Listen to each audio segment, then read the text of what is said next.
Good evening, friends. Today, along with us, we have the DFO for Nagarkurnool, Rohit sir, and along with us, we also are the FBU for Achampet. So, thank you so much, both of you, for joining us. Sir, Rohit sir, it's been 4 years that you've been working in this range of Amrabad, ATR, and the Achampet division. What is that one thing that you feel has brought in a tremendous change in this entire ecosystem, and what do you appreciate about it?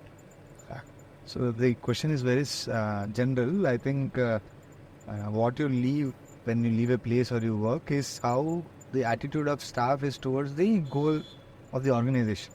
So I believe like in 3 years I have seen people have become much more dedicated and passionate about protecting and conserving wildlife, especially staff, because in spite of we being a tiger reserve for very long, and there has always been like many of the recruits were very young, so they were not trained in aspects of wildlife management or for that matter protection. So I think in last 3 to 4 years we have considerably improved in subjects of tiger monitoring, tracking, also protection in general. And I think there's a marked change in the way we deal with our plastic waste management along the road, because the plastic problem has been there for decades now. So the entire place is, if you see the place along, there's nothing but people just stop by, have food, or they just litter.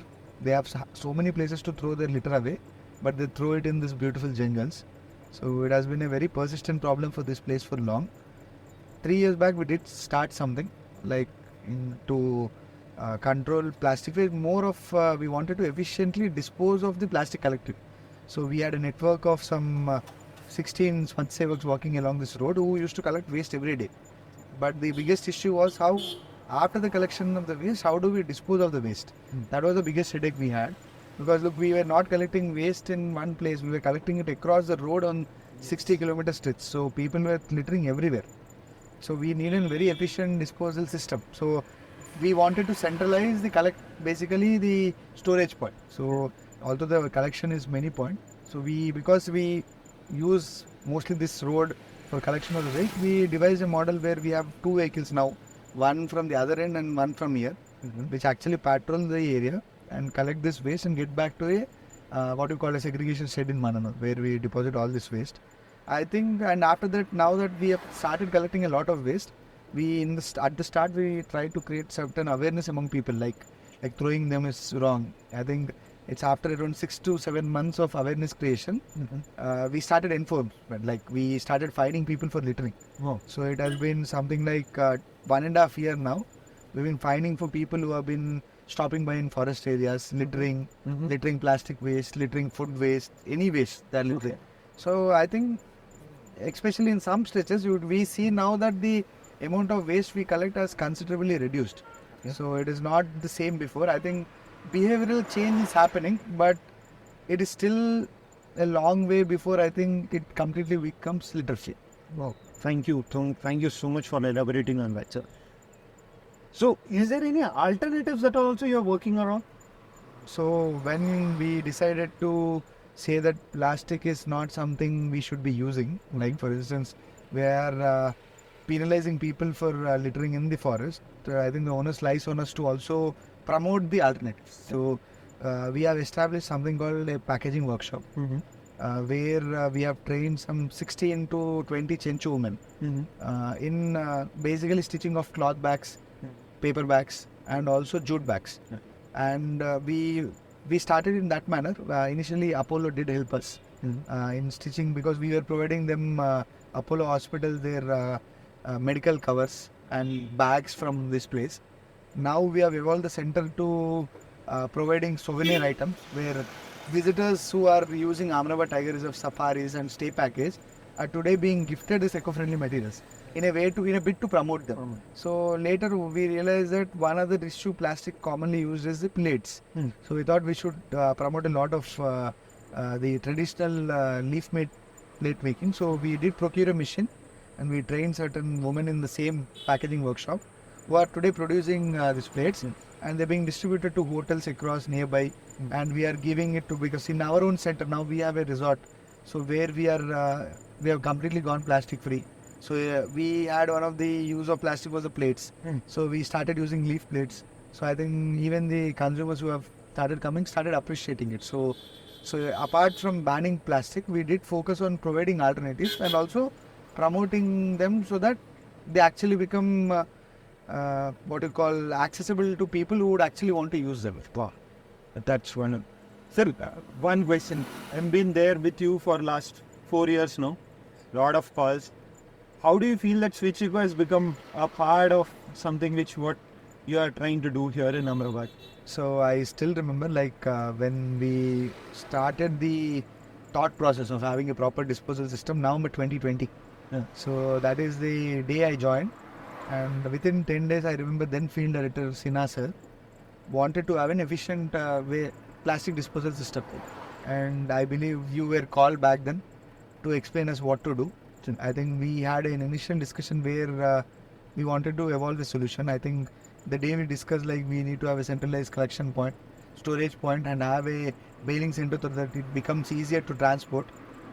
With what we started on a temporary basis in small area. I think look, the entire guidance of how it has to be set up thankfully has come from Switch Eco. They have actually guided us through the entire manner in how to efficiently collect, dispose, and also help us connect to the recyclers. So that way I think we were able to, whatever hard work we were doing in collection of the waste is streamlined in a manner where it is efficiently disposed of in a manner which we are proud of. Our every staff today is especially proud that every bottle we collect here is, look, you collect in waste in a place and you cannot throw in another place. So if a waste is disposed efficiently away from the forest in an area where actually it is being recycled, that's a very proud thing for everyone, and I think it is only because of Switch Eco that we were able to actually achieve it. Wow.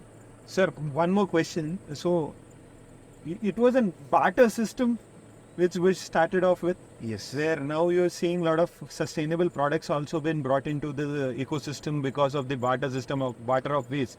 So, do you feel this is a good model to be adapted by most of the other people around? I think it is dual thought process. I think we could either go for a revenue model where I think only the PET bottles actually have some value where we can earn money.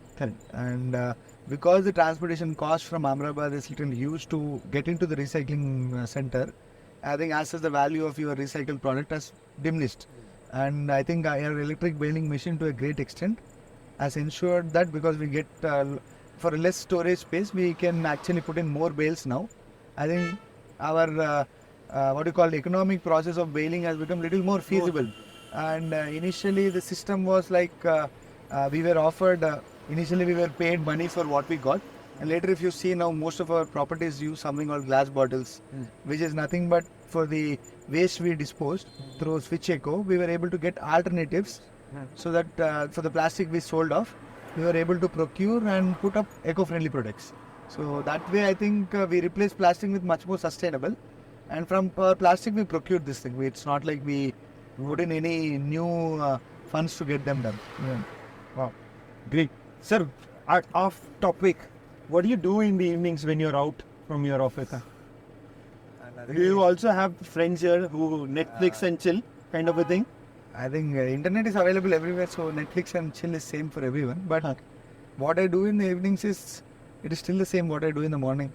Because it doesn't matter where we sit in the office. Okay. Because the problem is 24/7. People do not mind whether it is 5 o'clock in the evening or 9 o'clock in the night. So you mean to tell your colleagues and peers do not let you do chill at all? It is not about my colleagues. It is just about the demand of work. It is not someone putting a pressure. It is just that the work demand is so high that almost every minute of yours is actually accessible for work. So how do you relax yourself? What do you think? Look, it is relaxation doesn't happen in a fixed time frame. It is a relaxation throughout, because you don't feel like you work when you work in forest. Wow. It is almost relaxation all throughout the day. Wow. And even if you are plucking out one plastic bottle, I believe it brings immense satisfaction to when we do cleanup drives. We collect something like 20-30 kg. It doesn't feel like work. Okay. It feels only like relaxation. And it is, you carry a lot of satisfaction after you do that. So I don't think it's a case of work burden. It's just that it's fun. But I have not, because I've been working with you and seeing. Is there any other officer who's as equally passionate about waste?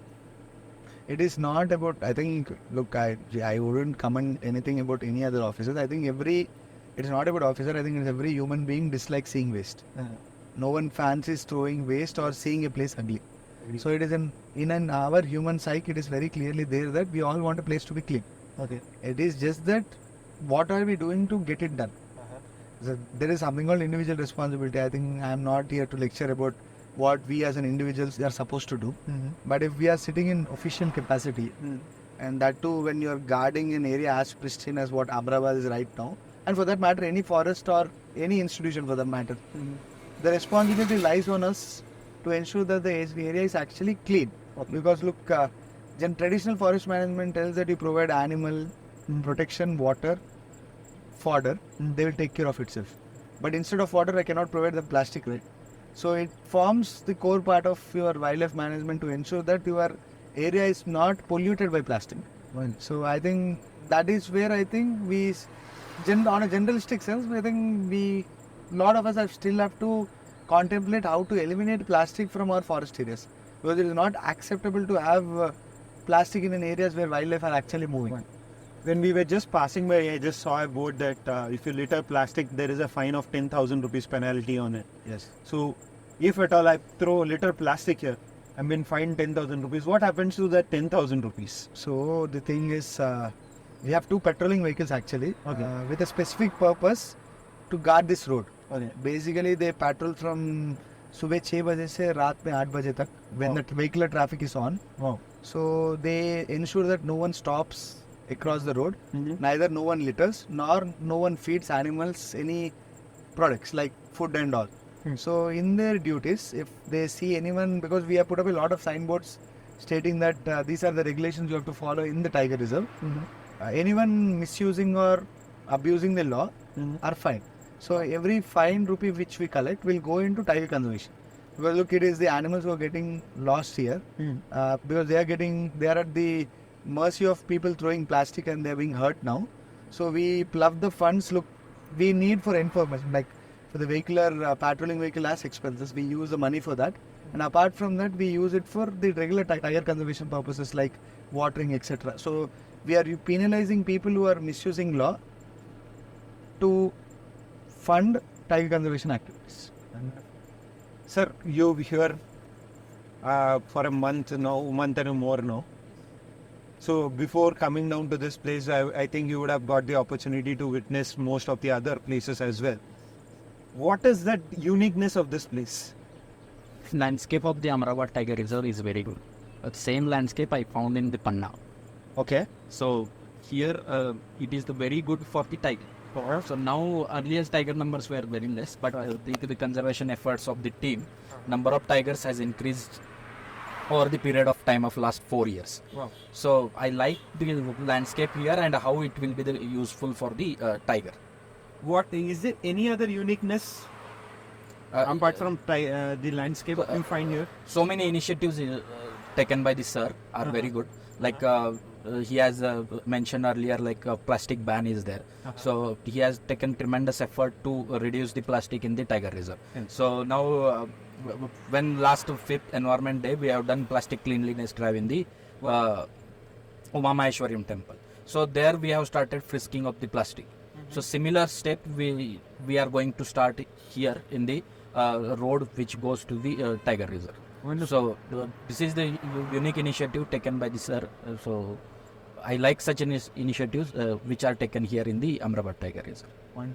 One more question that I had was, you've seen this entire ecosystem around it, and you've also witnessed to see a lot of difference between the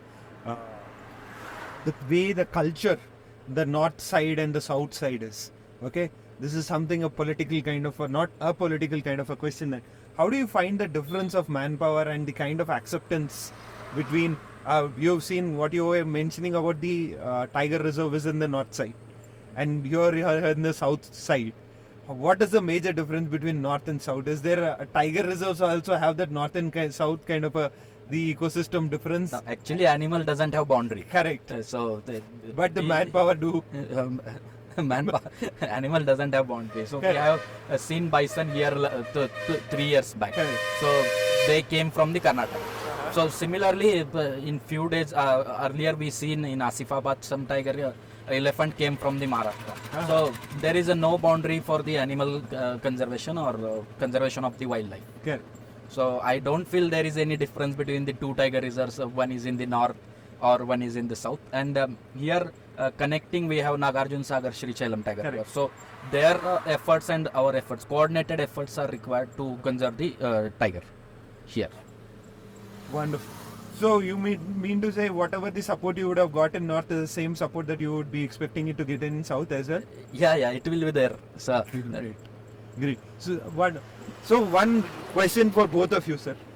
So now you mentioned sir has mentioned a very valid point that you have to be in coordination with the Andhra side of the thing as well. How often do you guys coordinate on those kind of things?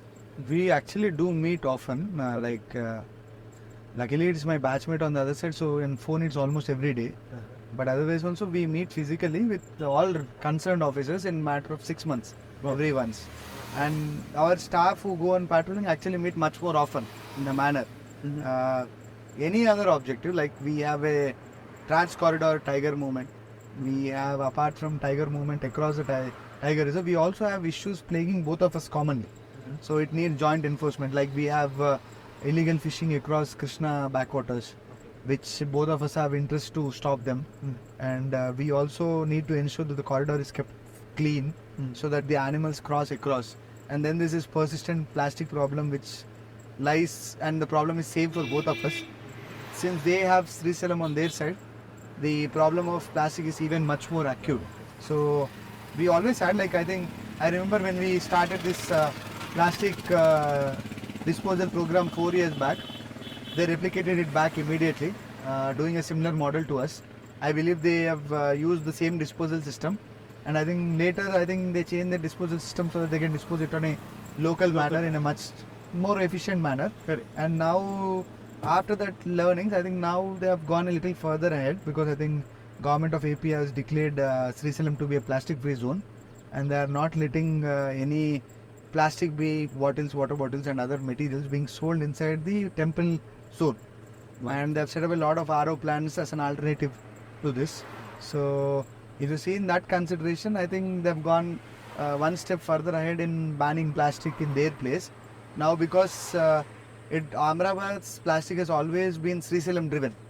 So now that Srisalam has banned plastic, I think government of Telangana also has issued orders to ban entry of plastic into Ahmedabad Tiger Reserve in consonance with the orders given by Andhra department, because now we need combined efforts to prevent plastic across the Nalamala. It is not just Ahmedabad or NSTL, it is comprehensively we need a minimal use of plastic in both zones. So in that perspective, now that we also have received an order where we are mandated to make Ahmedabad Tiger Reserve plastic free from July 1. Of this probably we are 11 days away, where we are going to start frisking of every vehicle going inside, and we are going to ban entry of plastic inside the checkpost. So we are going to set up a plastic checkpost in Mananur, where we will have guards standing frisking every vehicle to remove all prohibitory items, so that none of the visitors or pilgrims traveling across the path are using any plastic. So we basically want to eliminate the usage of plastic to almost to its maximum. This is going to be the India's first tiger reserve where a frisking is going to happen? I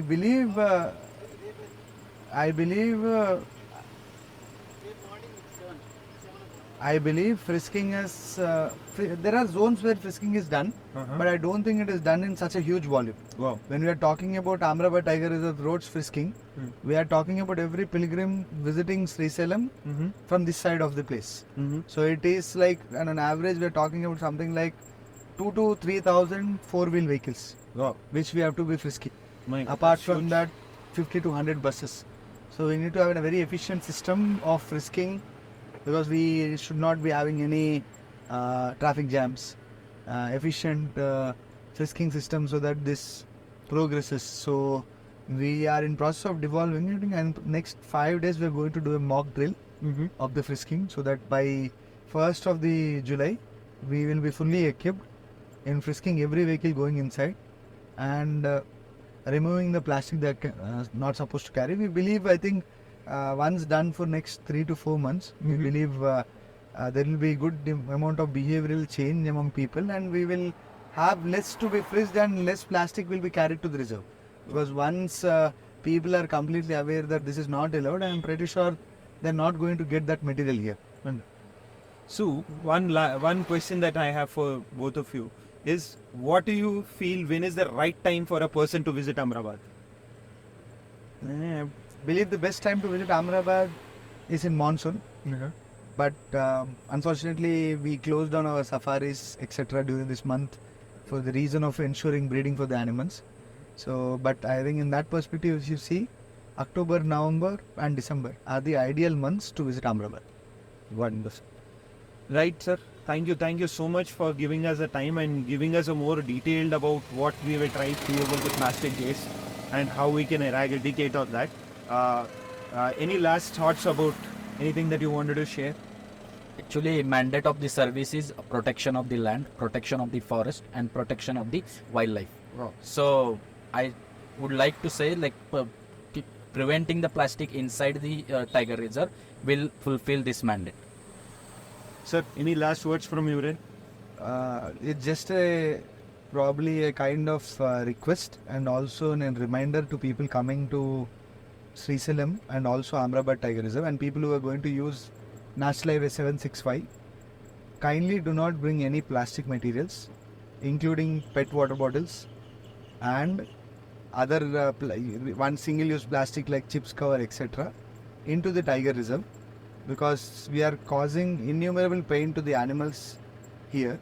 So my kind request is, I believe people are also very sensitive about this subject. So we are expecting people would get their eco-friendly alternatives when visiting Srisalam and our place, so that the menace of the plastic once for all is done away with. Great. Thank you so much, sir.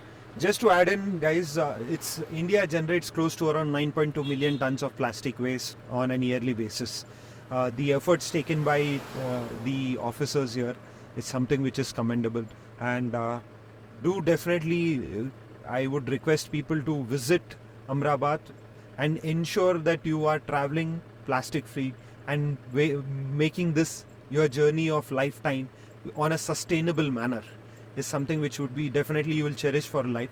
And also request you all to kindly look out for the Instagram page, the Twitter accounts of Amrabad Tiger Reserve. Stay tuned to lot of interesting things happening. They have lot of interesting adventure things happening out here on a regular basis. If you check it out to their pages, you will definitely get onto it. Thank you so much, guys, and do visit Switch Eco's page if you are making the switch towards sustainability.